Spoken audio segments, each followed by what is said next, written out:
أشكركم أساسا على حضوركم وجيتكم تسمعون من أبنائكم الطلاب. والله يعطيكم ألف عافية. مشكلة العنصرية اللي تواجهنا احنا والمشاكل اللي تواجهنا احنا ما واجهناها من قريب، ما واجهناها من أمس ولا من قبل أمس ولا اللي قبله.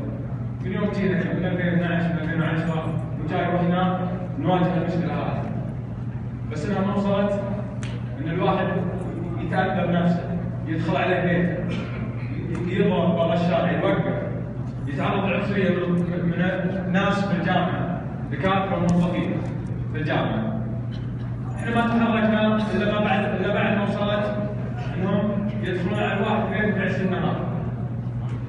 ما قلنا الليل والناس نايمين في عز النهار.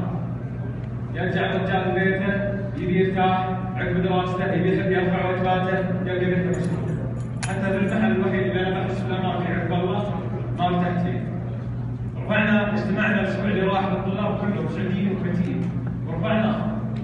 لا المحليه السعوديه ولا السفاره ولا الكويتيه، كلها خطابنا واحد. ما طلع السعوديه لحالها والكويتيه لحالها، خطابنا واحد.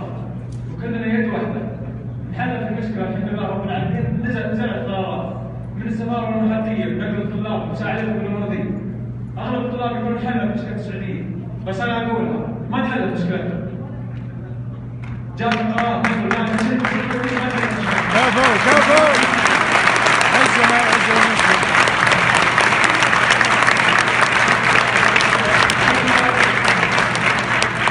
كلنا يد واحده. لو ما انحلت مشكلتنا كلنا ما يعتبر انحل شيء. والله من القادر ولا الطلاب اللي قبل يطلع والله يا حجاز والمستقبلين.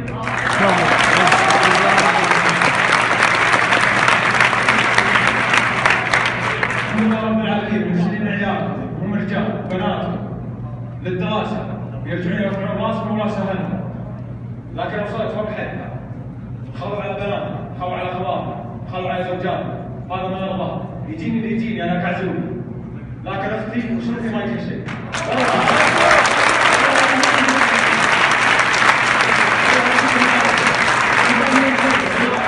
والله متمنين الخير، ما جيتوا الا تسمعون الطلاب باذن الله انكم تحلون مشكلتهم وتساعدونهم ويد بيد وتدري خطنا بعينك. واحنا حاضرين اخوان موجودين هنا ولا فينا الا نساعدهم ولا فيها كذا. كلنا واحد، صوتنا واحد. طول على الله، والله يوفق الجميع.